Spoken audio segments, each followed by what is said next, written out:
새로운 단락이 49장부터 58장까지 이어지고 있는데, 이것은 하나님의 택한 백성이 종말론적인 구원을 얻게 된다는 내용입니다. 그 중에 지난 시간에는 50장을 살펴봤습니다. 이스라엘이 멸망한 이유와 함께 구원자 하나님의 크신 능력을 말하고 있습니다. 그리고 여호와의 종의 노래, 세 번째 노래가 나오는데, 이 노래에서는 여호와의 종이 하나님의 뜻에 순종하여서 인류를 구원하기 위한 고난을 묘사하고 있습니다. 이러한 메시아의 사역은 바로 말씀 사역이었고 십자가의 고난이라고 했습니다. 그리고 메시아의 사역은 최후의 심판이라고 했습니다. 오늘 우리가 봉독한 51장의 말씀은 하나님은 당신의 백성을 구원하신다는 약속을 선포하고 있습니다. 그리고 그 구원이 속히 이루어지게 해달라는 그런 기도를 하면서 하나님의 하나님의 약속의 말씀을 선포하고 있습니다. 그런 가운데 이사야 선지자는 깨어나라고 말을 하면서 이스라엘 백성들을 일깨우고 각성시키고 있는 것입니다. 그래서 하나님이 이루어 주실 그 회복을 향해서 가라고 선포하고 있습니다. 그래서 오늘은 깨어나라는 제목으로 말씀을 살펴보겠습니다. 첫째로 하나님의 말씀을 듣고 깨어나야 합니다. 1절 말씀입니다. 구원을 받고자 하는 사람들아, 내가 하는 말에 귀를 기울여라. 도움을 받으려고 나 주를 찾는 사람들아, 내가 하는 말을 들으라. 저 바위를 보아라. 너희가 거기에서 떨어져 나왔다. 저 구덩이를 보아라. 너희가 거기에서 나왔다. 하나님의 백성들이 바빌론 포로 가운데서 당하는 고난 때문에 낭망하지 말아야 한다는 것을 선포하고 있습니다.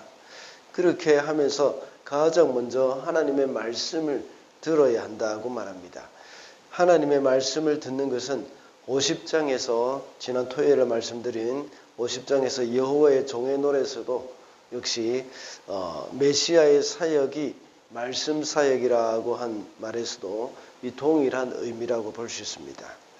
하나님의 말씀을 듣는 것은 하나님의 백성의 삶의 특징을 나타내는 그런 결정적인 요소가 되는 것이죠.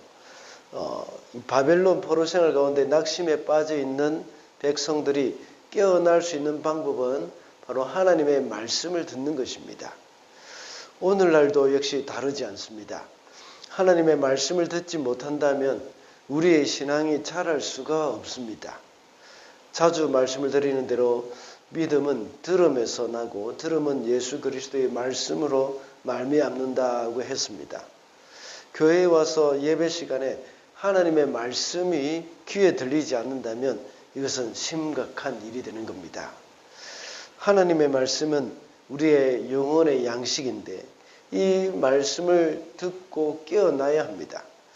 우리는 주일날 예배에 와서 하나님의 말씀에 귀를 기울여야 하고, 또 우리 매 시간 모이는 그런 기도의 시간을 통해서도 역시 말씀에 귀를 기울여야 합니다. 그리고 하나님께서 나에게 하시는 말씀이 무엇인지를 찾고 그 말씀을 받기 위해서 늘 애를 쓰고 말씀을 또한 묵상을 해야 하는 것이죠. 그리고 또 한 가지 우리가 놓치지 말아야 되는 것은 하나님의 말씀을 들을 때에 그 말씀에 반응을 해야 합니다. 아브라함도 하나님의 말씀에 반응하여서 본토 친척 아비 집에 떠난 것입니다. 그리고 내 후손을 하늘의 별과 같이 많게 해주겠다는 말씀을 믿을 때에 하나님이 그것을 그의 의로 여기셨다고 말씀하고 있습니다. 우리가 하나님의 말씀을 들을 때는 그 말씀에 반응을 하면서 순종하는 삶을 살아야 합니다. 그렇게 할 때에 잠자는 우리의 영혼이 깨어나게 되고 꺼져가는 우리 영혼이 살아나게 된다는 것을 우리는 명심해야 하겠습니다. 둘째로 우리의 신분을 기억하면서 깨어나야 합니다. 12절 말씀입니다. 너희를 위로하는 이는 나 바로 내가 아니냐. 그런데 죽을 인간을 두려워하며 한갓 풀에 지나지 않는 사람의 아들을 두려워하는 너는 누구냐? 12절의 말씀은 앞서 9절부터 11절까지 했던 이사야의 기도에 대한 하나님의 응답입니다.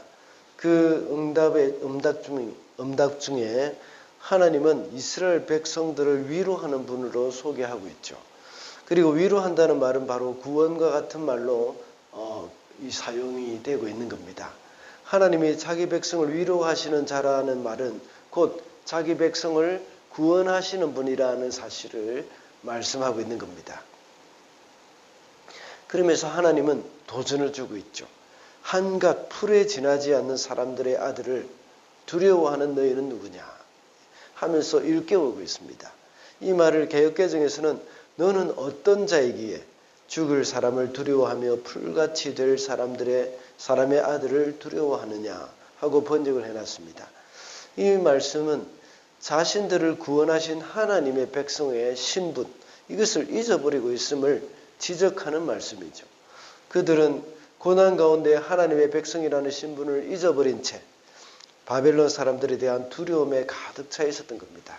너는 누구냐 하는 것을 하나님께서 말씀하신 것은 하나님이 이 사람들을 누군지 몰라서 물어보시는 것이 아니죠. 너는 누구냐 하고 물어보심으로 말미암아 자신의 신분을 다시 깨닫게 만들어주시는 그런 역할을 하는 겁니다. 그 하나님의 질문이죠. 이런 백성들에게 자신들의 신분을 다시 생각하게 하시고 일깨우게 계시는 겁니다. 바벨론과 같은 이 세상이 아무리 크고 강하다고 해도 곧 없어질 존재에 불과합니다. 이것을 두려워하지 않을 수 있는 방법은 바로 우리의 신분을 바로 아는 것입니다. 우리는 하나님의 백성이고 우리를 구원하신 하나님의 자녀라는 사실을 우리는 잊어서는 안 되겠습니다. 우리가 바로 주님과 함께 이 세상을 다스릴 자들이고 왕같은 제사장이요 거룩한 백성입니다. 우리는 이 세상을 위해서 하나님께 기도해야 할 사람들입니다. 이 세상에 살면서 잠시도 편할 날이 없을 수도 있습니다.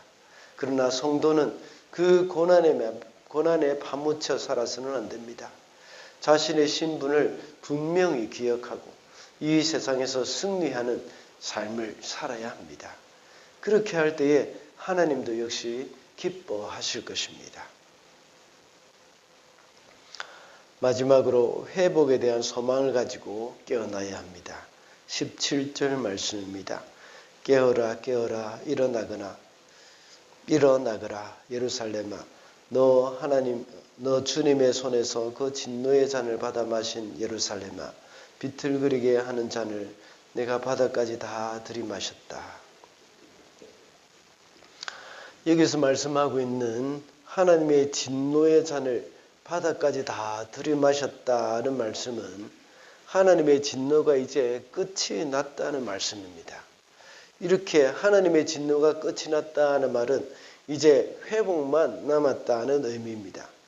이제 징계가 다 하였고 회복과 해방의 역사가 이루어질 것이라는 말씀을 하고 있는 겁니다. 그렇기 때문에 이제는 깨어나야 합니다. 물론 하나님의 진노가 끝이기 때문에 그냥 있으면 회복될 수 있는 것도 많습니다.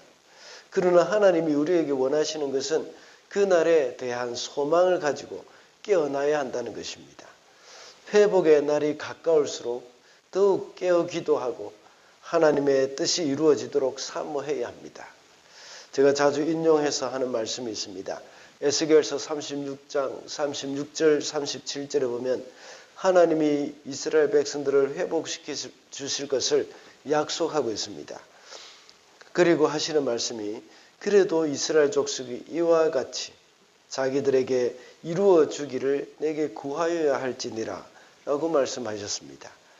하나님의 진노의 잔이 끝났기 때문에 하나님이 회복해 주실 것이 확실하지만 거기에 대해서 늘 우리가 소망을 가지고 그것을 이루어 달라고 깨어 기도를 해야 한다는 겁니다.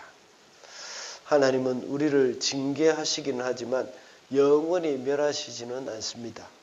우리에게 있는 고난이 길어질수록 그것이 끝날 날이 가까웠다는 사실을 기억을 해야 하겠습니다.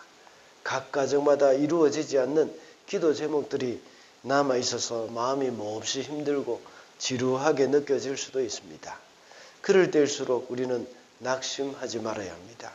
주님이 회복시켜 주실 것이라는 소망을 가지고 끝까지 견디고 잘 참아야 합니다. 우리의 소망을 세상이 돌아가는 상황보다 그 모든 것을 주관하시는 주님께 두어야 합니다. 그럴 때 우리는 소망 가운데 깨어 있을 수 있고 이 세상에서 거룩한 삶을 살 수 있게 될 것입니다. 말씀을 맺겠습니다. 오늘은 깨어나라는 제목으로 말씀을 살펴보았습니다. 우리는 하나님의 말씀을 듣고 깨어나야 하고 우리의 신분을 기억하면서 깨어나야 한다고 했습니다. 그리고 회복에 대한 소망을 가지고 깨어나야 한다고 했습니다. 말세가 가까워오는 이 시대에 늘 깨어서 주님을 맞이할 준비를 하는 저와 여러분이 되시기를 바랍니다.